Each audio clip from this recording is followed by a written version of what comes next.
Dear friends, welcome back to Civil Conclave presentation. Rate analysis. What is it and what is the correct procedure for building a unit rate? Today we are going to discuss about rate analysis for a brickwork, plaster, concreting. In concreting, footings, columns, slabs, plinth beam, PCC, etc. This presentation I am going to explain in Hindi and English as well. Welcome back to civil conclave presentation. दोस्तों, civil conclave presentation के लिए आपका स्वागत है। आज हम क्या बात करेंगे, रेट एनालिसिस। ये रेट एनालिसिस क्या होता है, उसकी सही तरीके से रेट एनालिसिस बनाना क्या है, उसकी यूनिट रेट में से कैसा रेट एनालिसिस बनाया जाता है, इसके बारे में अपन बात करेंगे। आज का प्रेजेंटेशन में अपन ब्रिकवर्क, प्लास्टर, कंक्रीटिंग का मतलब footings, column, slab, plinth beam, PCC etcetera, इसका बारे में अपन बात करेंगे। Rate analysis can be defined as the analytical study, qualitative and quantitative, that leads to a definition of a new unit rate referring to a given job or a work type by identifying the basic elements. When does the rate analysis is necessary? In normal practice, a quantity uses the price list items acquired from the regional or any other official price book. But what is work description isn't available? Well, in these cases, we need to resort building up the unit rate by identifying the elementary resources as component of the analyzed rate. How the new rate has been defined? The starting point of the defining a unit rate is to be the careful analysis of the elements and the resources, that is to build up a new work item. The components or resources are generally followed as follows: workforce, materials, hired equipments, overheads and profits. दोस्तों, rate analysis को कैसा अपन define किया जाता? ये rate analysis जो भी है, किस काम का किस तरीके से उसकी खर्चा होगा, इसको एनालाइज करने के लिए बोलते हैं हम लोग को रेट एनालिसिस। रेट एनालिसिस कभी ज़रूरी है? जनरली रेट एनालिसिस है, क्वांटिटी सर्वेयर क्या करता है, समझो अभी गवर्नमेंट का जॉब है, उनकी डीसीआर के हिसाब से प्राइस कोट कर लेते हैं। बट जब भी आपके पास स्पेसिफिकेशन ही नहीं है, अब क्या करोगे? पहले तो स्पेसिफिकेशन बनाना पड़ेगा, उसके बाद आपको जो मटेरियल्स, लेबर, ये सब कुछ जोड़ जाड़ की आपको रेट एनालिसिस बनाना पड़ेगा। ये आप रेट को कैसे डिफाइन करेगा? ये स्टार्टिंग पॉइंट है, ये है आपको पूरा एनालिसिस करना पड़ता है, जो मटेरियल और रिसोर्सेज जो भी मिलता है। अभी इसके लिए रिसोर्सेज क्या होता है? लेबर का, मटेरियल, भाड़ा पे जो मशीनरीज लाते हैं वो है, और ओवरहेड, इसका मतलब स्टाफ सैलरी एंड एवरीथिंग, और कंपनी प्रॉफिट, ये सब जोड़ने के बाद यूनिट रेट आता है। Labour, the cost of the labour by the type of the workers, like specialised, quality operators etcetera etcetera, and as per the working hours per quantity units. Materials, to define the cost of the necessary materials, you need to determine the following: the purchase price, transportation cost, unloading cost, stocking and storage cost. Wastages, there is bound to be some wastages due to the transportation, breakages and everything. This also has to be considered. Rental, meaning the rented equipment or machinery that may be to maintain. Operated equipment, this means the rental cost of inclusive both the equipments or machinery and the operational labor. Example, mixer driver, crane operator. The operator equipment rental includes the labor cost required for its use, fuel, lubricant, insurance cost and maintenance. दोस्तों, labour क्या होता है? ये labour ये होता है जो वो काम करने के लिए जो स्पेशलिस्ट लेबर रहते हैं, कारीगर जिसको कहते हैं, उसको एक घंटे में कितनी प्रोडक्टिविटी रहता है, उसके हिसाब से आप उनका लेबर रेट निकालते हैं। मटेरियल, मटेरियल का जो कैसा डिफाइन किया जाता है, मटेरियल का जो खरीदा हुआ प्राइस, उसकी जो खरीदा हुआ जगह से साइट आने का transportation, unloading, staking and storage, और इससे बड़ी बात है वेस्टेज। मटेरियल ट्रांसपोर्ट में थोड़ा वेस्टेज हो सकता है, साइट पे वेस्टेज होता है, ये सब कुछ आपको जोड़ जाड़ के आपको कास्ट एनालिसिस बनाया जाता है। रेंटल, अभी कोई कोई सामान हर कोई कॉन्ट्रैक्टर का पास नहीं रहता है, वो भाड़ा पे लेके आता है। ये दो तरीके से होता है, एक तो ऑपरेटेड इक्विपमेंट है, इसका मतलब क्या होता है, ये जहाँ आपको क्रेन, मिक्सर, ये जो भी रहता है उसके साथ में उसकी ऑपरेटर भी आता है, उसका खर्चा भी उसका अंदर ही इनबिल्ट हो जाता है। और दूसरा मटेरियल होता है जैसे शटरिंग मटेरियल एंड एवरीथिंग, उसकी ऑपरेशनल कास्ट नहीं होता, खाली लाने जाने का खर्चा होता है। Overhead, what is meant by overhead? Overhead are the cost incurred in an indirect way and not directly related to the works to the construction site. And on average, the quantifiable with a fixed percentage of 13 to 17% may vary according to the project to project. Overhead costs including the following item: administration, site management, site technical staff, survey, audits, temporary occupation and security arrangement. अभी हर कोई project में आपको overhead भी जोड़ना पड़ता है। Overhead क्या होता है? ओवरहेड इनडायरेक्टली जो भी खर्चे आपके प्रोजेक्ट में होता है उसको ओवरहेड बोलते हैं। ये जनरली 13 से लेकर 17% तक वेरी होता है। ये जैसा प्रोजेक्ट के हिसाब से, quantum of the project, size of the project, जहाँ का प्रोजेक्ट, इसके हिसाब से ये वेरी होता है। इसके अंदर क्या क्या आइटम होता है? एडमिनिस्ट्रेटिव एंड मैनेजमेंट, जैसे आपका मैनेजमेंट एडमिनिस्ट्रेटिव का खर्चा, साइट टेक्निकल स्टाफ है, सर्वे है, ऑडिट है, टेम्पररी ऑक्यूपेशन, सिक्योरिटी अरेंजमेंट्स, जैसा इसका मतलब वॉचमैन का खर्चा, ये सब कुछ उसके अंदर ओवरहेड में आ जाता है। Company profit, this known as expected revenue for the company and is typically 10% of the cost incurred. In this presentation, I am going to explain how to do a cost analysis for excavation, PCC, concrete, reinforcement, brickwork, plaster, tiling and IPS. Before going into the presentation, kindly make a note. This presentation has been made a long back by me. So I haven't changed the material prices. Okay, what you have to do, only change the material prices according to your project, according to your location. So naturally you will be getting the final cost of it, because the building coefficient, material coefficient has been inbuilt in, which you don't have to change.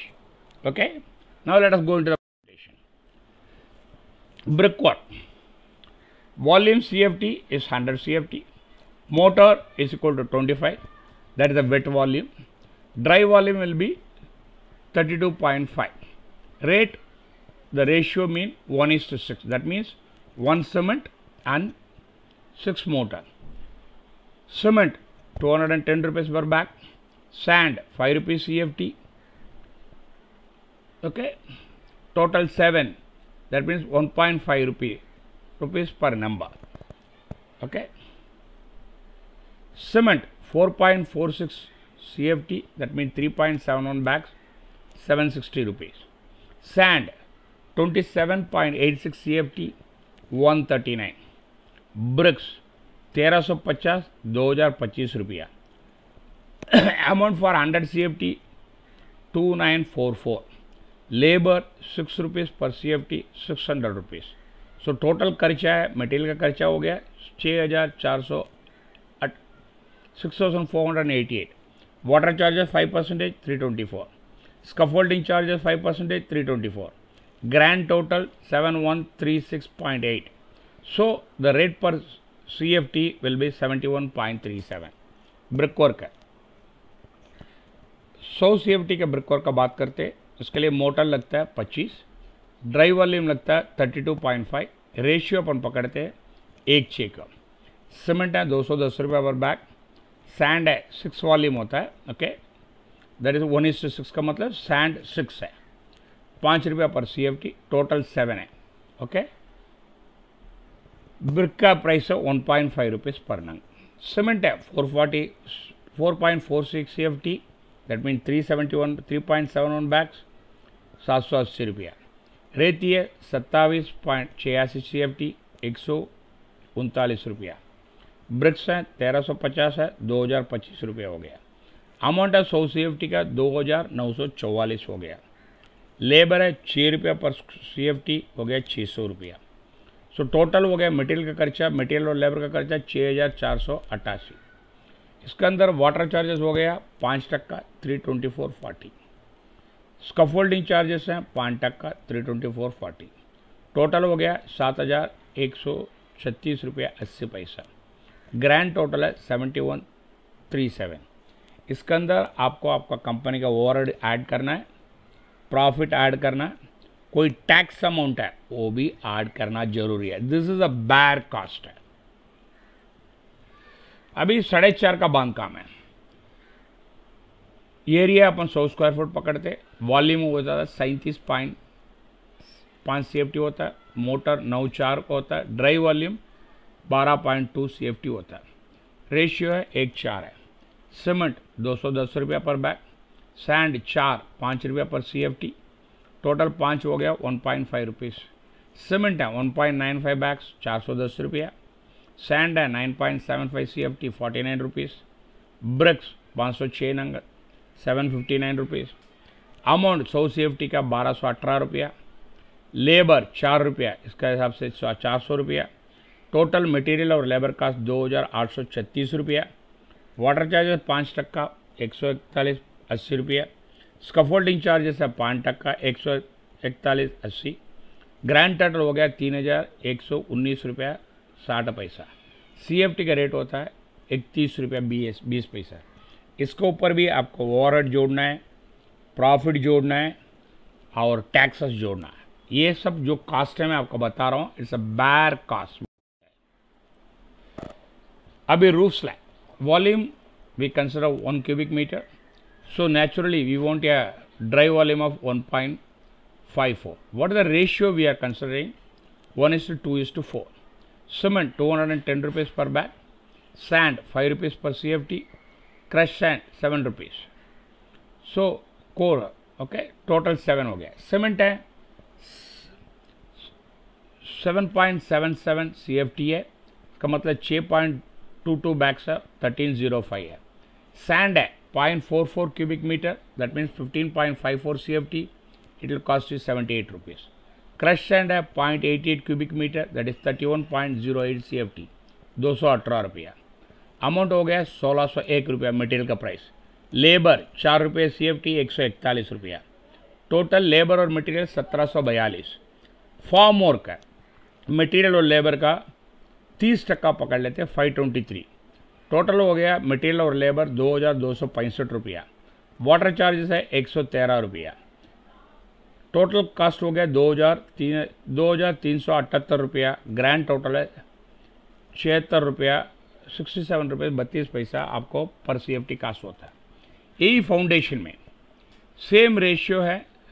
इसमें cement लगेगा आपको 6.22 bag 1305, sand लगेगा 78 rupees, crush sand लगेगा 218 रुपया। ये total हो गया आपको 1621 रुपया। लेबर में आपको फ़र्क पड़ेगा 2 रुपये CFT, 71 रुपया। टोटल हो गया आपको 1671 रुपया। फॉर्म वर्क अपन 5% पकड़ लेते 84 रुपये। सब टोटल हो गया 1755 रुपया। वाटर चार्जेस 5 रुपया, 5% है 88 रुपया। ग्रैंड टोटल है 1843 रुपया। सो रेट पर CFT है 52 रुपया 17 पैसा। आप समझ लीजिए ये सब बैर कास्ट है। आपको ओवरहेड प्रॉफिट सब जोड़ना जरूरी है। प्लिंथ बीम सेम मटेरियल का कास्ट सेम है, यही रेशियो अपन पकड़ते। इसका मतलब आपको मटेरियल कास्ट 1601 रुपया हो गया। लेबर 3 रुपया के हिसाब से 106 रुपया, 1707 रुपया। फार्म वर्क का 15% ऑफ मटेरियल और लेबर है 256 रुपया, 1963 रुपया आपको कास्ट हो गया। वाटर चार्जेस है 5%, 98 रुपया। ग्रैंड टोटल है 2061 रुपया। ग्रैंड टोटल है 58 रुपया 35 पैसा। columns. Volume, the same, everything will remain same. So the material cost will be 1601 rupees. Labor will be increasing because it's required transportation, scaffolding and other so many materials. That will be 10 rupees per CFT will cost you 425 rupees. So total will be 2025. Farm work 30% we consider as a 607. So total cost is 2632. Water charges 5% 132. The grand total is 2764. So cost per CFT 78.24. This is a bare cost. DPC, अभी horizontal DPC आपको area पकड़ लीजिए 100 square fitter है. Motor लगेगा 16.67 CFT लगेगा. Dry volume इसके लिए 67 लगेगा. आपको थिकनेस पकड़ते हैं 2 इंच है. रेशियो अपन 1:2:4 का पकड़ते हैं. सीमेंट है सेम रेट है, हमने कोई चेंजेस नहीं किया. अभी सीमेंट है 2.93 बीक्स लगेगा 616 रुपया. रेती 7.33 CFT 37 रुपया. क्रश सैंड है 14 रुपया 76 रुपया पर CFT 130 रुपया. अमाउंट है 100 CFT के लिए आपको 755 हो गया. लेबर हो गया आपको 200 रुपया. सो टोटल हो गया 955. इसका वाटर चार्ज है 1 पकड़ने का 10 रुपया होता है. सो टोटल क्या हो गया 965. बिटमन लगता है 1.5 रुपया पर स्क्वायर फीट है 150 रुपया. ग्रैंड टोटल है 1115 रुपया. सो रेट पर स्क्वायर फुट हॉरिजॉन्टल में आपको 11-15 लगेगा. ये वर्टिकल में सेम रेशियोस हैं, इसके लिए हमने मटेरियल रेट में कोई चेंजेस नहीं किए. ओके. सीमेंट है आपको 1.3 बैग्स लगेगा 273 रुपया. सैंड लगेगा 33 रुपया. 100 CFT का रेट अमाउंट होता है 306 रुपया. लेबर 1.5 रुपया 150 रुपया. सो टोटल होता है 456 रुपया. वाटर चार्जेस है 3% 14 रुपया. सब टोटल होता है 469 है. विटामिन होता है 1.5 रुपया पर स्क्वायर फुट 150 रुपया. सो ग्रैंड टोटल हो गया 619. इसका मतलब रेट पर स्क्वायर फीट है 6 रुपया 19 पैसा. PCC 148. See, concreting volume 1 cubic meter, so dry volume will be 1.54. The thickness is 2 inches. Ratio is 1:4. So material rate remains same as it is. For which cement is required 3.35 bags, the rate of 7 rupees 30 paisa. Sand 84 rupees. Crushed sand 234. The total cost is 1021. Labor cost 70 rupees. So total will be 1091. Water charges 22 rupees. Grand total 1113. So grand total rupees per square foot will be 31 rupees 52 paise.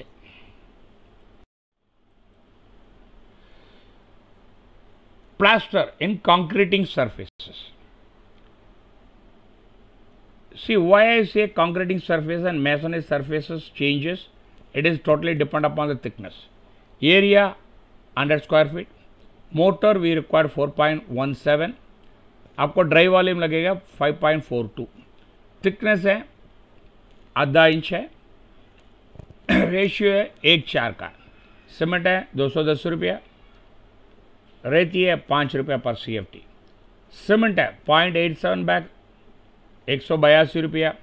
Sand है 4.33 CFT 22 rupees. Total amount 204 rupees. Labor 2 rupees per square feet 180 rupees. Sub total will cost you 384 rupees. Water charges 58 rupees. Grand total will be 441. So the cost per square foot will be 441. On the masonry surfaces, the thickness will be increases. So all the calculation will be changed accordingly. The total cost will be comes around 4 rupees 52 paisa per square feet.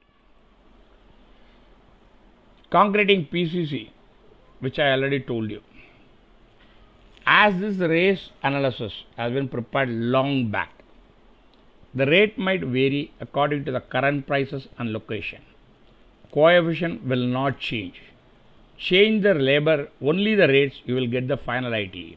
दोस्तों, ये rate analysis बहुत सालों का पहले बनाया. आज की तारीख में इसकी जो मटेरियल और लेबर रेट चेंज हो गया होगा, बट कोएफिशिएंट कभी चेंज नहीं होता. आपको यही करना है, सिर्फ लेबर और मटेरियल का चेंज, प्राइसेस का चेंज कर दो, आपको टोटल कास्ट आ जाए। Thank you for watching this presentation.